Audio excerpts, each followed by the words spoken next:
자, 오늘 오랜만에 화학 논술 한번 해보도록 하죠. 자, 페이지 56쪽에 자, 5번째 문항입니다. 자, 광운대학교에서 출제됐던 화학 중심 문항이고요. 자, 논제는 크게 5개의 세트 문항으로 나와 있습니다. 자, 미리 여러분들에게 제시문을 좀 먼저 분석을 해보라고 이야기를 좀 해드렸는데요. 자, 논제 5가지 중에서 실제로 여러분들이 좀 어렵지 않게 풀 수 있는 부분, 실제로 내용 살펴보시면은 헤스의 법칙에 관련된 내용들이죠. 그 헤스의 법칙에 관련된 내용에서 특히나 이제 1번이나 또는 2번, 3번 정도까지는 그래도 어느 정도 좀 답안을 찾아내는데 그렇게 어렵지 않지 않았을까라는 생각을 해보는데, 나머지 4번이나 5번 같은 경우에 약간의 좀 계산 과정이 필요하기 때문에 아마 조금 신경이 쓰일 수도 있을 것 같아요. 하지만 어려운 유형들은 아니기 때문에 차근차근 한번 진행을 한번 해보도록 하겠습니다. 자, 제일 먼저 제시문의 가부터 좀 잠깐 좀 보도록 할게요. 자, 제시문 가를 보시면은 열화학 반응식에 관련된 이야기가 나와 있습니다. 우리가 보통 화학 반응식을 적을 때 반응물질과 생성물질만 적는 거랑은 다르게 열화학 반응식은 각각의 반응물질이 생성물질로 갈 때 또는 그 역반응이 일어날 때 그 출입하는 에너지의 크기를 우리가 이제 표현을 해놓은 거죠. 근데 그 크기를 열에너지의 크기로 표현하기도 하고 또는 엔탈피의 변화로 표현하기도 합니다. 자, 지금 내용이 나와 있는 것을 보시면은요, A가 C로 되는 반응의 화학 반응식을 지금 표현을 해 놓은 상태인데, 예를 들어서 A라고 하는 물질이 최종 생성물인 C로 갑니다. C로 갈 때 이때 델타 H의 엔탈피 변화가 생겼어요. 근데 예를 들어 A가 B로 가는 과정 중에서 중간 생성물인 B를 만들어다고 칩시다. A에서 C로 가는 동안에 중간 생성물인 B가 만들어졌다. 이랬을 때 A에서 B로 갈 때도 역시 엔탈피의 변화가 있을 것이고, B에서 C로 갈 때도 역시 엔탈피의 변화가 있을 것입니다. 이때 우리가 이야기하는 헤스의 법칙은 이런 식의 엔탈피 변화값이 있을 때 이것을 델타 H1, 이걸 델타 H2라고 한다면은 전체 델타 H는 각각의 엔탈피의 변화를 더한 것과 같다라는 게 바로 이 엔탈피, 헤스의 법칙이 되는 거죠. 자, 계속 이어서 두 번째 제시문 나를 보시면은요, 하버 보시법에 관련된 내용이 나와 있습니다. 자, 하버 보시법은 질소와 수소가 반응을 해서 암모니아가 되는 반응이죠. 자, 이랬을 때 이 하버 보시법에 의해서 암모니아가 대량으로 합성이 가능했었던 이유는 이때 생성물인 암모니아의 수독률, 그러니까 많이 얻을 수 있는 그런 조건들을 찾아냈기 때문이었습니다. 그죠? 그 조건들이 있었었는데, 여기에서 보시면 이 엔탈피의 변화가 델타 H가 지금 현재 마이너스 92kJ이다 이렇게 되어 있습니다. 이때 우리 지금 현재 델타 H의 변화로 가지고 우리가 반응이 진행될 때 발열 반응인지 또는 흡열 반응인지를 이제 구별을 하게 되는데, 이때 델타 H 엔탈피의 변화가 마이너스 값이 나왔다. 즉 변화가 0보다 작다라는 것은 생성물질의 엔탈피에서 반응물질의 엔탈피를 빼서 엔탈피의 변화를 계산을 하는 거기 때문에 이후에 생성물질의 엔탈피가 더 작다라는 것을 이야기하는 거죠. 맞죠? 그러니까 엔탈피의 변화가 0보다 작다라는 것은 이 반응이 무슨 반응이다? 활열 반응이다 라는 것을 이야기를 하는 걸 겁니다. 그렇다면은 그와 반대로 엔탈피의 변화가 0보다 크다라는 것은 생성물의 엔탈피가 더 크다라는 거니까 결과적으로 이 반응은 흡열 반응이 되겠구나, 이렇게 우리가 정의를 내릴 수가 있는 거죠. 오케이? 어찌됐건 암모니아가 만들어지는 과정에서 정반응이 진행될 때 엔탈피의 변화가 마이너스 92kJ이다 라는 것, 즉 반응이 진행되면서 열을 방출하면서 반응이 일어난다, 이런 식으로 이제 이야기가 되어 있습니다. 자, 계속 이어서 제시문 다를 가시면은요, 깁스의 자유에너지 변화값이 나와 있는 거죠. 맞지? 이때 우리 실제 화투 내용에서 새롭게 추가가 된 내용이 바로 이 깁스 자유에너지의 변화예요. 그죠? 이때 자유에너지의 변화는 엔탈피의 변화뿐만이 아니라 엔트로피의 변화까지도 감안을 해서 만들어내는 것이죠. 그래서 내용을 살펴보시면 이때 깁스 자유에너지 변화, 깁스 자유에너지 변화, 이것을 우리가 이제 델타 G라고 쓰고 있죠. 이랬을 때 자유에너지의 변화가 0보다 작으면은 외부에서 어떠한 에너지 공급 없이도 자연스럽게 일어날 수 있는 자발적 반응이다. 또는 반대로 자유에너지 변화가 0보다 크면은 이것은 비자발적인 반응이다. 이렇게 표현할 수 있는 것. 제시문에 다 나와 있죠. 그러면서 자유에너지의 변화를 계산할 때는 델타 H 마이너스 T 델타 S로 계산한다. 이런 이 깁스 헬름홀츠 식을까지도 우리가 이제 제시문 다해서 확인을 해볼 수가 있습니다. 자, 계속 이어서 마지막 제시문 라 같은 경우에는요, 철을 얻어내는 과정에서 일어나는 일련의 화학 반응식들을 쭉 표현을 해 놓았어요. 그죠? 그랬을 때 산화철로부터 금속철을 얻어내는 과정이 지금 현재 두 가지의 방법으로 제시가 되어 있는데요. 첫 번째 과정은 Fe2O3를 직접 환원시키는 거죠. 두 개 철로 환원시키고 그 다음에 2분의 3 O2로 바꿔주는 거. 이랬을 때 자유에너지가 얼마예요? 자유에너지 변화가 플러스 742kJ이네요. 그런데 이 반응은 앞서 우리가 제시문 다해서 확인했듯이 자유에너지의 변화가 0보다 크니까 결과적으로 비자발적인 반응이라는 거죠. 맞지? 자, 근데 이제 아래에 있는 반응, 두 개의 탄소가 산소랑 반응을 해서 일산화탄소가 만들어지고요. 그리고 나서 다시 Fe2O3가 일산화탄소와 반응을 해서 두 개의 철이 만들어지고 세 개의 이산화탄소 분자가 만들어지는 이런 화학 반응식이 있습니다. 맞죠? 자, 우리가 아마 이 화학 1에서도 교과 내용 중에 용광로내에서 재련 과정을 살펴볼 수가 있었고, 그때 우리가 보던 화학 반응식이 바로 이 아래와 같은 화학 반응식이죠. 철을 얻어내는 방법을 두 가지로 지금 보여주고 있는데요. 위에 있는 반응에서도 철을 얻어낼 수가 있습니다. 그런데 이때 깁스 자유에너지 변화값이 결과적으로 플러스 값을 나타낸다는 것은 비자발적인 반응이라는 것을 이야기하는 거겠죠. 그런데 아래에 있는 것은 우리가 실제 용광로 내에서 일어나는 반응으로 보고 있거든요. 그러면 두 가지의 방법 중에서 왜 밑에 있는 방법을 쓰고 있는지, 대략적으로 왜 그런지 이유가 아마 어느 정도 생각이 나실 겁니다. 자, 그 상태에서 이제 우리 논제 1번부터 한번 차근차근 진행을 해보도록 하겠습니다. 논제가 굉장히 길어요. 그죠? 문제들이 되게 긴데, 자, 문제 1번부터 한번 보도록 하죠. 자, 극지방에 거주하는 에스키모는 얼음 블록으로 이글루라고 하는 얼음집을 짓습니다. 외부 온도가 영하 30도 정도라도 이글루 내부의 온도는 외부 온도에 비해서 상대적으로 높은 온도를 유지하게 됩니다. 그러나 에스키모도 외부 기온이 더욱 추워지면은 이글루에 물을 뿌려 실내 온도를 높여줍니다. 이 어떤 원리로 이와 같은 결과가 가능한지 열화학적 근거로 논해보라고 이야기가 되어 있죠. 자, 아마 이 내용은요, 여러분들이 중학교 때인가요?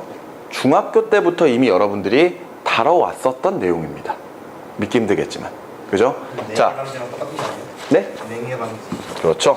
바로 우리가 여러 가지 그런 현상으로도 이런 것들을 다 설명을 할 수가 있는데, 지금 논제 1번은 어떤 학생이든지 간에 논제를 딱 보는 순간에 이거 왜 그런지는 알겠다 라고 생각을 할 겁니다. 그죠?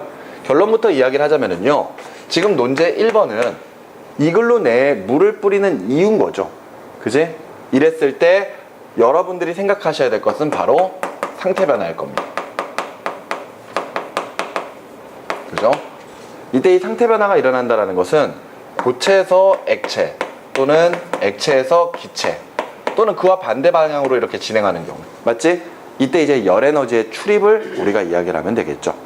자, 이글루 내가 외부의 온도보다 상대적으로 높다고 하더라도 분명히 영하일 겁니다. 맞죠? 굉장히 춥겠죠. 그지? 근데 사람은 사실 절대 온도를 느끼지는 못해요. 사람은 절대 온도를 느끼지는 못하고요, 상대 온도를 느끼거든요. 아마 이것도 역시 중학교 때 여러분들이 들어봤었던 내용일 건데, 사람의 피부 감각점이 이제 뭐 통증을 느끼는 통점부터 시작해서 앞점, 촉점, 냉점, 온점이 있잖아요. 이때 온도를 느끼는 부분이 이제 냉점과 온점이었습니다. 그랬을 때 그 냉점과 온점이 각각 절대적인 온도를 느끼느냐? 아니거든요. 냉점은 차가운 것, 온점은 따뜻한 걸 느끼죠. 이랬을 때 주변의 변화, 그러니까 어떤 온도의 변화를 감지하는 거고, 그에 따라 더 차가워졌다, 더 따뜻해졌다, 이런 것들을 느끼는 거거든요. 마찬가지로 이글루 내에 있는 사람들은 외부의 온도보다 내부의 온도가 상대적으로 높게 느껴지기 때문에 따뜻하다, 높기 때문에 따뜻하다라고 느끼는 거죠. 하지만 절대적인 온도는 낮습니다. 그렇기 때문에 이글루에 물을 뿌린다고 해서 이글루가 물 때문에 녹진 않겠죠. 그죠? 얼음인 이글루가 녹지 않고 도리어 물이 어는 과정이 일어날 겁니다. 따라서 지금 현재 이 내부에서 일어나는 반응은 액체가 고체로 상태 변화하는 거죠. 맞습니까? 따라서 지금 현재 액체에서 고체로 상태 변화하는 것을 우리가 표현하는 방법이 바로 응고가 있을 겁니다. 바로 그 응고열을 어떻게 하기 때문에? 방출하기 때문에 내부의 온도가 높아진다. 이렇게 이제 생각을 하시면 되겠죠. 그런데 이때 앞서 이야기했던 것처럼 어떤 학생인지 사실 이 1번 논제를 딱 보자마자 아, 저거는 당연히 응고 반응을 하니까 물이 어니까 저렇게 따뜻해지는 거겠지. 이거 누구나 쉽게 생각할 수 있거든요. 근데 우리가 해야 되는 건 뭐요? 논술이거든요. 논해야 된단 말이에요. 어떻게 논할 건지를 생각하셔야 됩니다. 그리고 당연히 논제에서 제시하는 내용을 따라가야지만이 여러분들이 좋은 점수를 얻을 수가 있는 거거든요. 우리 지금 논제에서는 이렇게 내부가 따뜻하는 과정, 그런 결과가 왜 나타나는지를 뭘로 표현해라? 열화학적인 그런 근거로 논하라 그랬거든요. 맞죠? 그럼 우리가 제시문에서 우리가 사용할 수 있는 것들을 찾아서 써먹어야 될 거 아니에요. 근데 여기 이 논제 같은 경우에는 여러분들이 기본적으로 상태 변화를 알고 있다라는 가정 하에서 이제 더 하나 추가한 게 바로 열화학적인 근거라는 거예요. 맞죠? 그럼 그 열화학적 근거라고 하는 건 뭘까요? 바로 우리가 생각하는 열화학 반응식이겠죠. 맞죠? 우리가 지금 현재 액체가 고체로 상태 변화하는 것을 문장으로 표현하는 방법도 있고 아니면 화학 반응식으로 표현하는 방법도 있을 겁니다. 그랬을 때 지금 액체가 고체로 상태 변화할 때 지금 우리가 보고 있는 물은 H2O 그 다음에 L이라고 적어주면 될 거 아니에요. 그죠? 얘가 뭐로 바뀌는 거야? H2O S로 바뀌는 거죠. 맞습니까? 그랬을 때 이러면서 열에너지를 방출한다 그랬습니다. 맞죠? 열에너지를 방출한다. 응고열을 방출한다라는 것을 어떻게 표현할 거냐 이거죠. 그랬을 때 당연히 열화학적 근거라면은 엔탈피의 변화로 설명해 주면 되겠죠. 따라서 발열 반응이므로 엔탈피의 변화가 0보다 작은 변화가 나타날 것이다. 이렇게 논제를 작성을 해주는 겁니다. 무슨 말인지 여기까지 이해되시나요? 우리가 원하는 것은 그냥 단순한 답이 아니에요. 그것을 찾아내는 과정이고 그것을 논하는 과정입니다. 맞죠? 그렇다면은 우리가 제시문에 나와 있는 것대로 이런 열화학적인 근거, 그런 근거들을 바로 이런 화학 반응식으로 표현할 수 있는 그런 답안을 만들어내야 되겠죠. 이해가 되시나요? 그래서 우리가 지금 현재 논술 수업을 진행하고 있는 거라고 생각하시면 됩니다. 알겠습니까? 여러분들도 분명히 이거 응고열 방출한다라는 거 쉽게 생각할 수 있을 거예요. 당연히 이런 용어 같은 것들을 적당히 사용해 주시는 게 참 좋겠죠. 그지? 그냥 단순히 액체가 고체, 물이 얼면서 열을 방출한다 라는 표현보다는 지금 현재 보시는 것처럼 응고열을 방출한다 라는 표현이 훨씬 더 보기 좋은 답안이 될 겁니다. 됐습니까? 그래서 여러 가지 정의들을 좀 잘 기억을 해 두셨으면 좋겠어요. 되셨나요? 좋습니다. 만약 이 논제 같은 경우에는요, 그냥 단순히 응고열을 방출한다 이렇게만 표현했으면 의외로 감점사항이 생길 수가 있어요. 그러니까 여기에서는 분명히 열화학적 근거를 화학 반응식 같은 것들로 표현해 주는 게 훨씬 더 좋지 않을까라고 생각을 합니다. 됐습니까? 자, 그러면 이제 계속 이어서 두 번째 논제로 바로 이어서 가도록 하겠습니다. 자, 이 문제는 제시문 나에 소개된 하버법에 의한 암모니아 합성에 관한 것이고요. 평형을 이루고 있는 반응계에 보다 높은 효율로 암모니아를 합성하기 위해 반응을 정방향으로 유도하고자 합니다. 자, 르 샤틀리에의 원리를 기반으로 온도의 상승 감소의 관점, 그리고 또한 반응 용기의 압축 팽창의 관점에서 어떤 변화가 정반응으로 유도하기에 바람직한지 이유와 함께 논해야 되고요. 이때 반응 속도는 고려하지 않고 온도의 상승 감소 시 반응 용기의 크기 변화는 없으며 압축 팽창 시 반응계의 온도 변화는 전혀 없다라고 가정하는 상태에서 여러분들 보고 답을 찾으라고 한 거죠. 그러면은 사실 2번 논제 같은 경우에는요, 2번 논제 같은 경우에는 온도의 상승 또는 하강, 이 두 개 중에 답을 하나 찾아주면 됩니다. 그죠? 맞죠? 여기 온도 상승, 감소, 상승, 감소. 그 다음에 용기 부피인가요? 용기 부피가 어떻게 되는 거? 압축 팽창.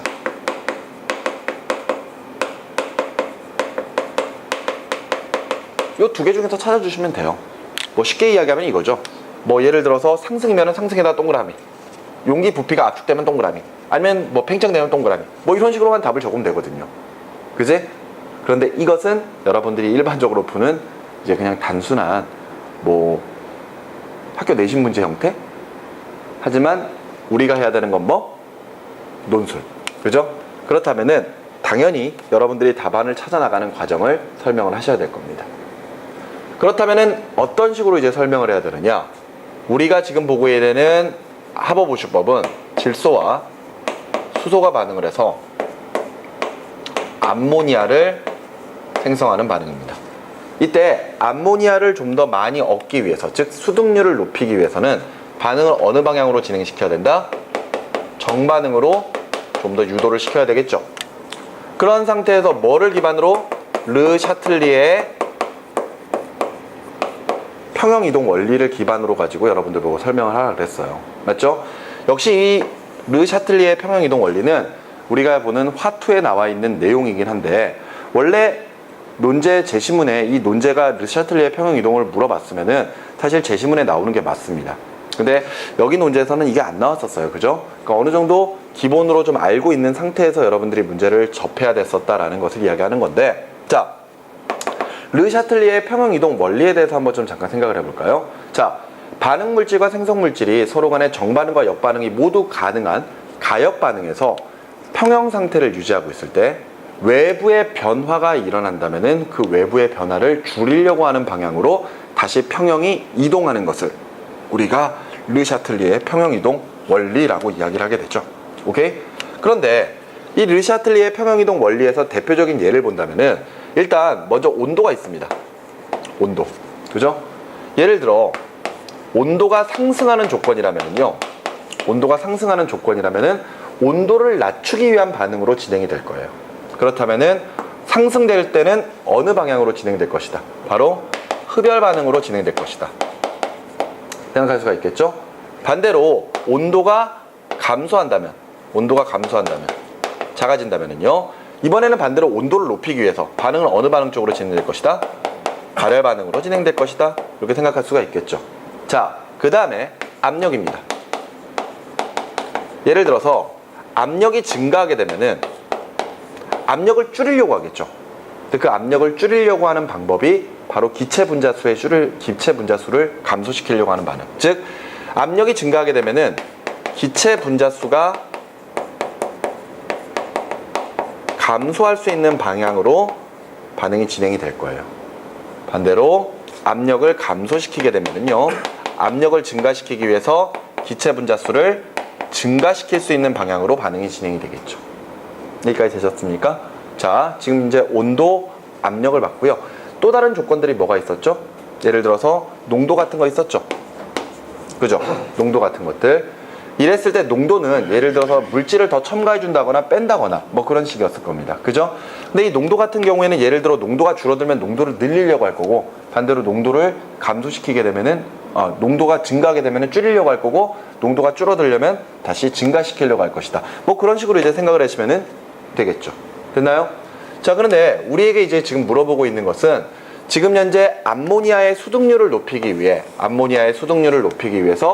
온도는 어떻게 해야 될 것이냐, 또는 용기의 부피는 어떻게 해야 될 것이냐, 그걸 물어보고 있는 거거든요. 먼저 온도부터 볼 거예요. 온도는 상승되고 하강되면은 흡열 반응 또는 발열 반응 쪽으로 진행을 하게 됩니다. 앞서 우리 제시문에서 이 하버보슈법에서의 엔탈피 변화는 얼마다? 마이너스 92kJ라고 나왔었나요? 네. 맞죠? 자, 그 말은 지금 현재 요 델타 H의 변화값이 0보다 작으니까, 그지? 정반응의 반응이 무슨 반응이다? 정반응이 발열 반응이라는 이야기죠? 네. 맞습니까? 자, 수득률을 높이고 싶습니다. 정반응으로 유도를 시켜야 돼요. 그러려면은 온도의 관점에서는 어떻게 해야 된다? 그렇죠. 온도를 낮춰주면 되겠죠. 그죠?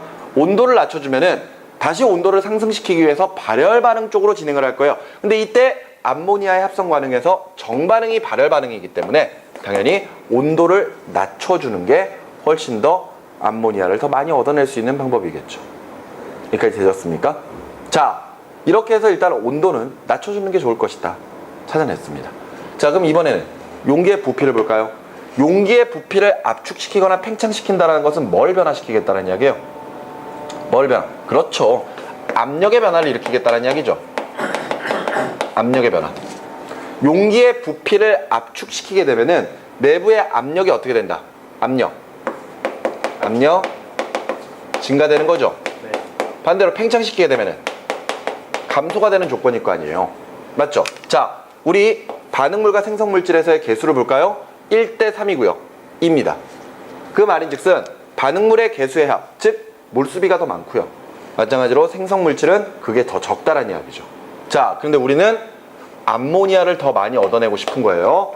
그렇다면은 전체적인 분자수가 줄어드는 방향으로 반응을 진행시켜야 되거든요. 자, 분자수가 줄어들게끔 만들려면은 압력을 어떻게 해야 됩니까? 그렇죠. 높여야 되겠죠. 압력을 증가시켜야 되기 때문에 용기 부피를 어떻게 된다? 압축시켜야 된다. 라는 결론으로 갈 수가 있겠죠. 여기까지 이해가 되시나요? 그런데 이것을 여러분들이 논하는 과정에서는 당연히 그냥 단순히 이렇게 뭐 동그라미 쳐가지고 표현하는 게 아닐 거 아니에요. 맞죠? 설명을 해줘야 될 겁니다. 일단 제일 먼저 여러분들이 설명을 해주셔야 될 게 바로 르샤틀리의 평형이동 원리예요. 그죠? 이때 온도의 관점에서 그리고 압력의 관점에서 어떤 식으로 평형이동이 일어나는지 거기에 대한 내용이 분명히 언급이 돼야 됩니다. 그죠? 그런 다음에 제시문 나에 나와 있는 요 화학 반응식을 인용을 해야 되는 거죠. 인용을 한 상태에서 여러분들이 먼저 온도의 변화를 가지고 이야기를 한다면요, 이때 지금 현재 보고 있는 이 반응의 정반응이 엔탈피의 변화가 0보다 작기 때문에 발열 반응이라는 것을 꼭 제시를 해줘야 됩니다.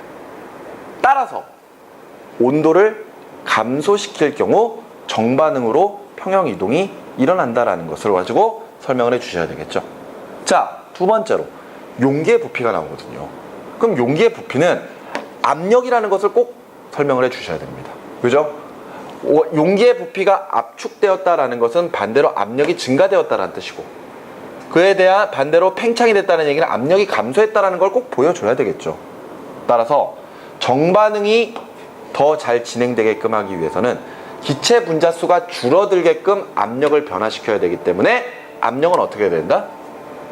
증가를 시켜줘야 된다. 오케이?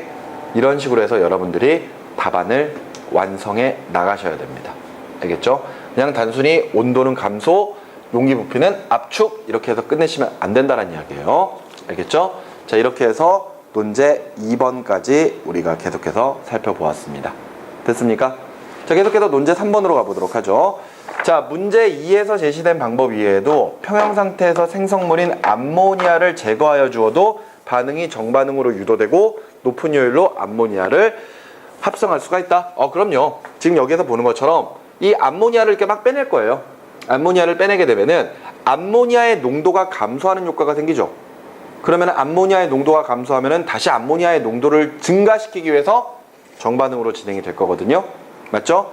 자, 그 상태에서 일반적으로 합성이 일어나는 상온 이상에서는 반응물과 생성물은 혼합 기체 형태로 존재합니다. 그러니까 질소든 수소든 암모니아든 모두 다 지금 현재 실험을 하고 있는 이 반응이 진행되고 있는 이 온도 자체가 상온보다 높은 상태이기 때문에 결과적으로 모두 다 기체로 존재할 거란 이야기예요.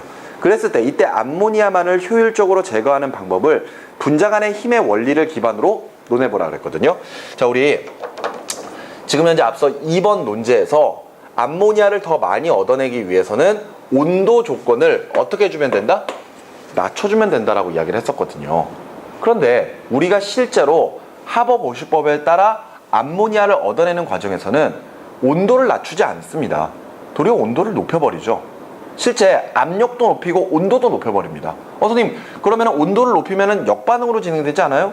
맞습니다. 역반응으로 반응이 진행되는데 문제는 온도를 낮춰버리면은 정반응으로 유도가 되긴 하지만 반응 속도가 너무 느려져 버리기 때문에 그에 따라 많은 양의 암모니아를 대량 합성하는 거에는 그리 효율적이지는 않다라는 겁니다. 그래서 차라리 온도를 높여가지고 수증률이 좀 떨어지더라도 조금 더 빨리빨리 반응이 일어나게끔 해주는 거고, 그것을 보완하기 위해서 우리가 철과 같은 이런 여러 가지 촉매 같은 것들도 같이 사용을 해버리죠.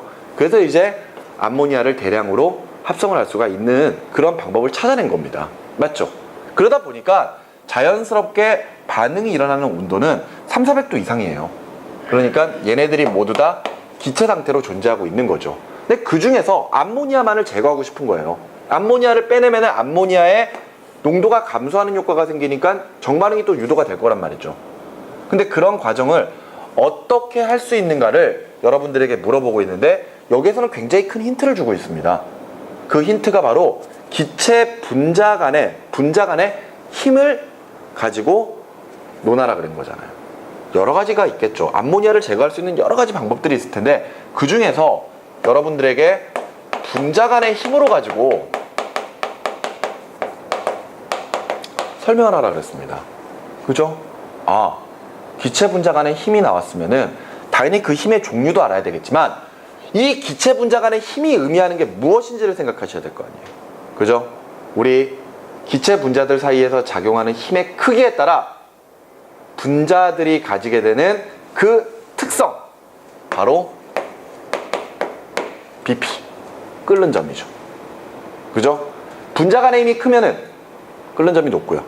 분자 간의 힘이 작으면은 얘네들은 끓는 점도 낮죠. 됐습니까? 그러면 이 분자 간의 힘의 종류가 뭐가 있는지 한번 생각해 볼까요? 당연히 첫 번째, 분산력이 있습니다. 분산력 또는 반데르발스 힘이죠.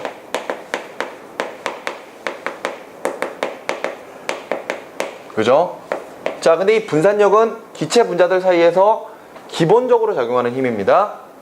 그래서 분산력은 뭐에 비례하죠? 뭐에 비례합니까? 분자량. 그리고 실질적으로는 표면적이죠.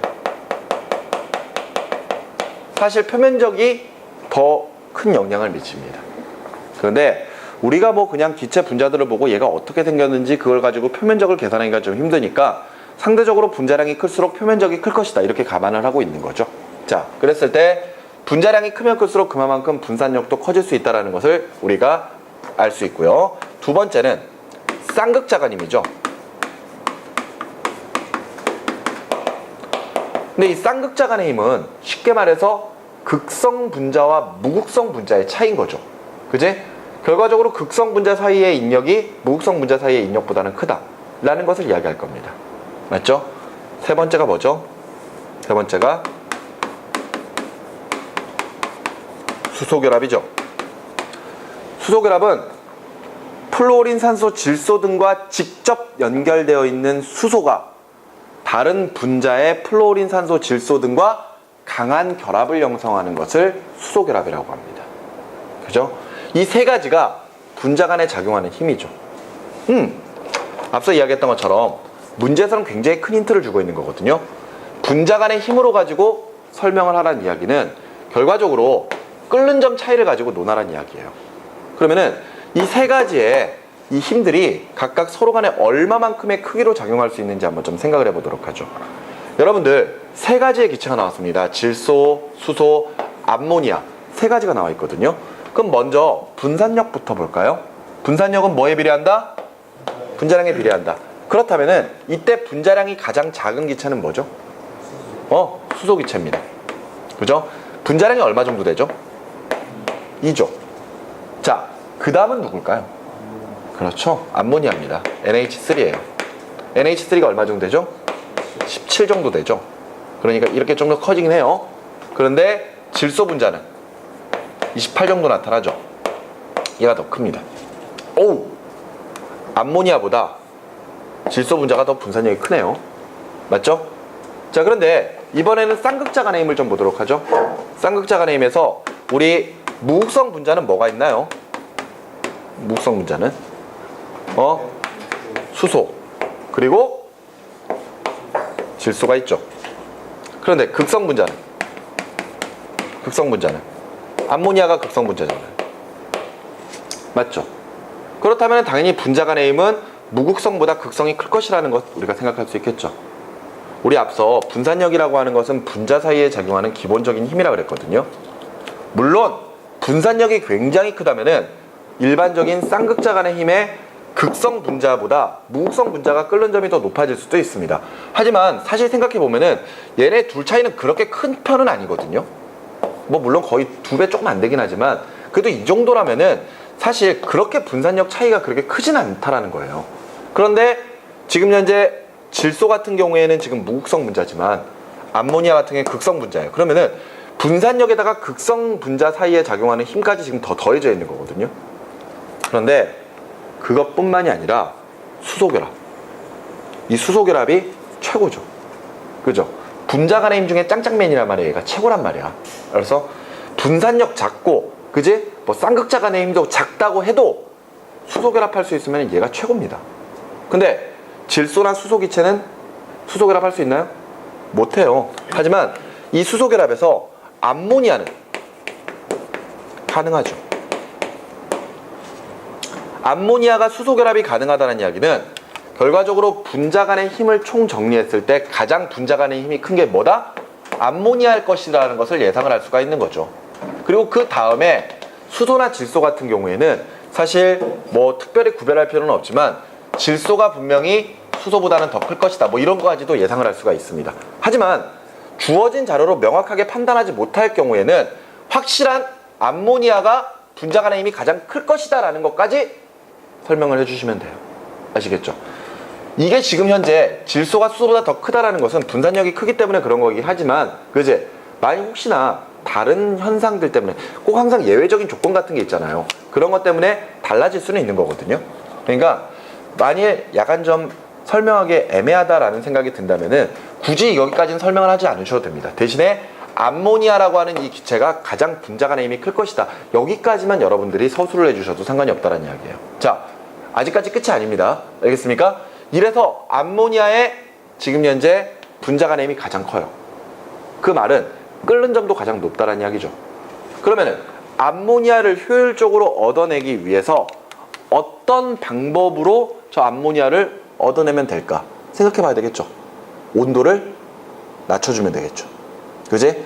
지금 현재 상온보다 높은 온도에서 모두 다 혼합기체로 되어 있는 상태인데 온도를 서서히 낮춰주다 보면은 끓는 점이 가장 높은 암모니아부터 가장 먼저 액화되기 시작을 하겠죠. 맞습니까? 다시 한번 좀 잘 생각을 해보세요. 자, 실제로 이런 현상입니다. 자, 지금 현재 여기가 온도고요. 여기가 시간입니다. 예를 들어서 계속해서 이 세 가지의 기체들을 낮춰주다 보면은 지금 현재 암모니아가 끓는 점이 가장 높죠? 그 다음이 질소, 그 다음이 수소예요. 오케이? 그러면은 예를 들어서 암모니아 같은 경우에는 그래프가 이렇게 나타난다는 거죠. 이게 암모니아. 알았어? 근데 질소 같은 경우에는 뭐 예를 들어서 뭐 이렇게 나타나는 거지. 이게 질소 기체. 오케이? 수소는 뭐 이런 식으로 나타나겠죠. 수소. 이랬을 때 요 지점이 지금 요 지점이 암모니아의 끓는 점이에요. 그죠? 그리고 요 지점이 질소의 끓는 점, 요 지점이 수소의 끓는 점이죠. 여러분들 끓는 점이 낮다는 이야기는 기화되는 온도가 낮다는 이야기죠. 근데 반대로 액화시킬 때는 온도를 더 많이 떨어뜨려야 된다는 이야기잖아요. 그지? 만일 이 세 가지의 기체가 모두 액체 상태로 존재한다면은 온도를 높이는 경우에는 수소가 가장 먼저 기화가 됩니다. 그 다음이 질소, 그 다음이 암모니아가 기화가 되겠죠. 근데 반대로 지금 다 기체 상태거든요. 요 위에 있는 온도에서부터 떨어뜨릴 거예요. 온도를 떨어뜨리다 보면은 끓는 점이 가장 높은 기체부터 먼저 액화가 될 거 아니야. 따라서 지금 현재 온도를 암모니아의 끓는 점과 질소의 끓는 점 사이로 유지를 시켜주면은, 그지? 그러면은 암모니아는 액체 상태로, 나머지 기체들은 모두 기체 상태로 존재하기 때문에 암모니아만 효과적으로 얻어낼 수가 있겠죠. 여기까지 무슨 말인지 이해가 되십니까? 좋습니다. 이렇게 해서 3번 논제를 해결을 해 주시면 되겠습니다. 되셨나요? 좋습니다. 자, 그러면은 넘어가셔서 계속해서 4번 논제로 넘어가 보도록 하겠습니다. 자, 보시면은요, 지금 제시문 다와 아래 열화학 반응식을 이용하여 제시문 라에서 금속철을 생산하기 위해 2단계 반응을 사용하는 이유를 논하라 했거든요. 제시문을 읽어보다 보면은 실제 철을 얻어내는 과정에서 두 가지의 화학 반응식이 있다는 거 우리 확인했습니다. 근데 우리가 지금 사용하고 있는 것은 철을 그냥 산화철로부터 그냥 얻어내는 게 아니라 일산화탄소를 만들어서 그렇게 해서 일산화탄소를 다시 산화철과 반응시켜서 얻어내는 그런 복잡한 과정을 거치고 있단 말이에요. 그걸 왜 해야 되느냐 이거죠. 오케이? 여기까지 무슨 말인지 이해가 되십니까? 자, 그랬을 때 이 4번 논제는 기존에 앞에 나와 있던 화학 반응식을 좀 써야 될 것 같습니다. 자, 아까 우리 하나의 반응식이 Fe2O3가 있었는데 얘가 두 개의 철과 2분의 3 O2로 바뀔 때 자유에너지의 변화가 얼마였죠? 아까 자유에너지의 변화가 얼마였니? 플러스 742kJ였나요? 좋습니다. 자, 그런데 우리가 이제 사용하는 두 단계의 반응은 탄소가 먼저 산소랑 반응을 해서 일산화탄소가 얻어지고요. 그리고 나서 Fe2O3가 다시 이제 일산화탄소랑 반응을 해서 두 개의 철이 얻어지고 세 개의 이산화탄소가 만들어지는 과정이죠. 맞습니까?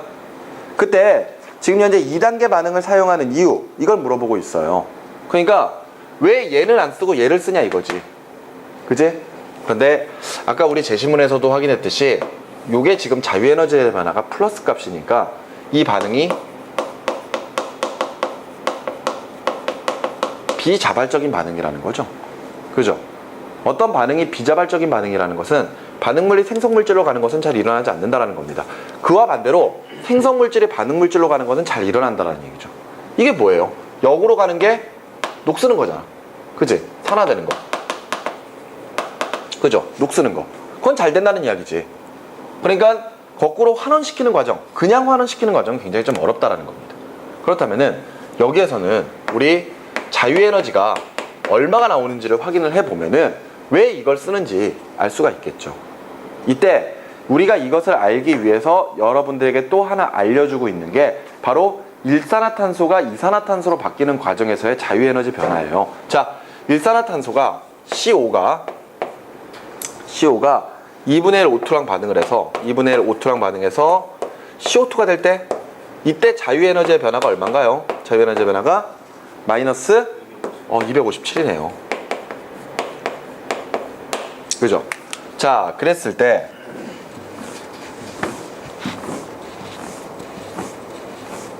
왜 한 번에 가는 반응을 쓰지 않고 왜 요거 만든 다음에 요거 만든 다음에 요 과정으로 가는지 그 과정을 한번 좀 생각을 해봐야 되겠습니다. 알겠죠? 궁극적으로 우리가 확인하고자 하는 자유에너지의 변화는 바로 요 녀석이거든요. 요거 맞죠? 저거 자유에너지의 변화 계산해 볼 거거든요. 자, 그럼 지금 우리가 알고 있는 식이 몇 가지가 있는지를 한번 좀 보세요. 지금 여기 보면은 요거 하나 알고 있죠. 그지? 요거 하나 알고 있고 그 다음에 요것도 하나 알고 있는 거잖아요. 그지? 요거랑 요거 지금 두 가지를 알고 있는데 이 두 가지로 가지고 여러분들 요 식을 한번 만들어 보자 이거지. 무슨 말인지 알겠니? 자, 그럼 보세요. 자, 우리가 만들어야 될 게 요 식입니다. 알겠어요? 알고 있는 식은 각각 요 식과 요 식이에요. 맞죠? 자, 한번 보세요. 일단 반응물질의 Fe2O3 어디에 있어요? 여기에 있네요. 맞죠? 그럼 얘 이거 그냥 쓰겠다는 이야기지? 맞지? 예를 들어서 요 값을 델타 G1이라고 합시다. 알겠습니까? 그렇다면은 우리가 지금 계산하고자 하는 자유에너지의 변화는 일단 자유에너지 변화 G1을 그냥 쓸 겁니다. 그죠? 그래 놓고 지금 현재 두 번째 일산화탄소는 어디에 있어요? 여기에 있죠. 맞습니까? 그럼 여기서도 반응물질로 쓰였고 여기서도 반응물질로 쓰였으니까 요거를 우리가 델타 G2라고 한다면은 이거 그냥 더한다는 이야기잖아. 단 뭐가 달라? 개수가 다르지? 네. 그럼 여기다가 몇 배를 해주겠다? 3배를 해주겠다는 이야기죠. 그러면은 여기서 델타 G1에다가 3 델타 G2를 더해주면 되겠네요. 그런데 여기까지 한 다음에 이게 맞는지 틀리는지를 확인해 봐야 될 거 아니야. 맞지? 자, 해보자. 저 반응에 Fe2O3를 그냥 반응물질로 쓸 거고요. 그리고 나서 요 식을 3배해서 더해줄 겁니다. 3CO 플러스 2분의 3 O2. 자, 그래 놓고 화살표 긋고, 그지? 생성물질 적죠. 자, 이 F2 그냥 쓰죠. 플러스 2분의 3 O2 그냥 쓰죠. 그런 다음에 요거 3배 줄 거 아니야. 플러스 3CO2. 이게 될 거 아니에요. 그러면은 반응 물질 쪽에 요거랑 생성 물질 쪽에 요거랑 없어지겠네요. 그럼 남는 물질들은 Fe2O3 플러스 3CO 가 2Fe 플러스 3CO. 우리가 원하는 거 나왔네요. 맞죠? 그렇다면은 앞서 자유에너지의 변화를 요거에다가 요거 3배한 것을 더했었으니까 계산을 해보죠. 그러면은 플러스 742 플러스 마이너스 257에 몇 배? 3배 주면 되겠죠? 맞습니까? 여기다 한 3 곱했잖아요. 자, 그래서 계산을 해주시면은 요거 마이너스 값 해가지고 계산을 해봤을 때 얼마가 나오느냐? 마이너스 29 킬로줄이 나오게 됩니다. 됐습니까? 그러면은 정리를 해봅시다. 산화철로부터 직접 철을 환원시켜서 얻을 때는 자유에너지의 변화가 플러스 742, 즉 비자발적 반응이에요. 반응이 잘 된다 안 된다? 안 된다라는 거야. 근데 지금 현재 일산화탄소를 만든 다음에 다시 또 일산화탄소와 반응을 시켜서 철을 얻어내는 과정에서 일련의 반응이 2번 일어나는 거거든요. 근데 여기에서의 자유에너지의 변화가 얼마예요? 마이너스 257이란 말이야. 맞지? 근데 이 반응이 마이너스 값이 나왔다는 이 반응도 잘 일어난다는 이야기죠. 그런데 아래에 있는 반응도 실제로 지금 현재 계산을 해보면 얼마가 나온다 이거야. 델타 G가 마이너스 29가 나온다는 이야기잖아요. 얘도 역시 마찬가지로 자유에너지의 변화가 0보다 작잖아. 그러면은 이 반응도 역시 자발적 반응이다. 그 말은 비자발적인 반응에 저렇게 많은 에너지를 공급해줘야지 겨우겨우 일어나는 반응인데도 불구하고 얘는 도리어 에너지가 줄어들면서 자기 스스로 자연스럽게 반응이 일어나 버리는 거잖아요. 그러니까 결과적으로 자유에너지의 변화가 0보다 작은 자발적 반응을 이용하여 우리가 철을 얻어낸다. 이렇게 정리를 해주시면 되겠습니다. 이해되셨습니까? 네. 아마 여러분들이 지금 현재 화투를 준비하고 있었거나 또는 이제 뭐 내신으로 화투를 해봤던 학생들은 그래도 저 식이 그래도 어느 정도 좀 눈에 들어오실 거예요. 그죠? 하지만 뭐 이런 내용이 특별히 다뤄보지 않았었던 학생들이라면은 조금 어렵다라고 느낄 수도 있을 것 같습니다. 그래서 자, 계속해서 3번, 5번 마지막 논제 5번으로 한번 계속해서 가보도록 하죠. 자, 아래 열화학 반응식은 산화철로부터 금속철을 제조할 수 있는 또 다른 화학 반응식을 나타내고 있는 것이고요. 상기 반응은 25도에서 비자발적입니다. 이 반응을 자발적으로 일어날 수 있게끔 하는 가장 낮은 온도를 구해보라 그랬거든요. 그냥 어찌 보면은 단순히 온도만 계산하면 됩니다. 온도만 계산하면 되는데 그 식을 이제 여러분들에게 보여달라는 이야기죠. 자, 5번째 볼까요?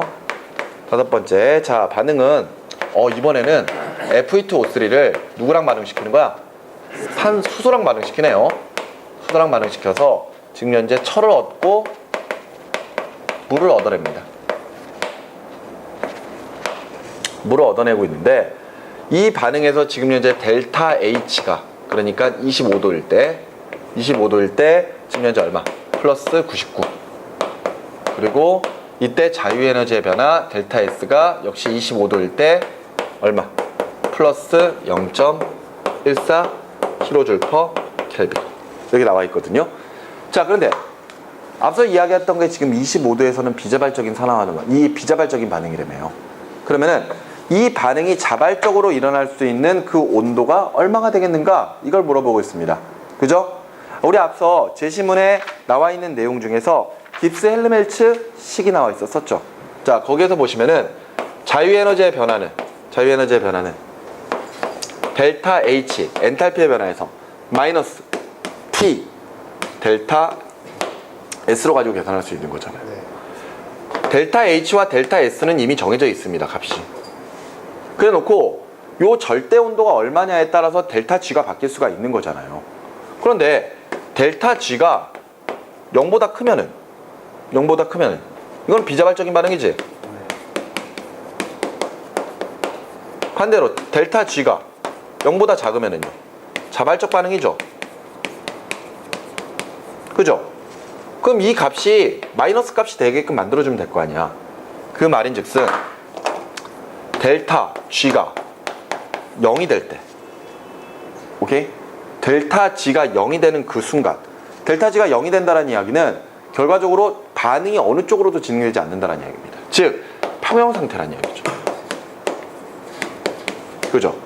이 평형 상태가 될 수 있는 그 온도를 찾아주게 되면은요, 그 온도보다 온도를 낮춰주었을 때 반응이 진행될 거 아니에요. 여기까지 이해가 됩니까? 무슨 말인지 여기까지 이해되시나요? 네. 지금 얘도 상수값이고, 얘도 지금 플러스 값이고, 요것도 플러스 값이에요. 그죠? 그런데 항상 절대온도 T는 양수잖아요. 맞죠?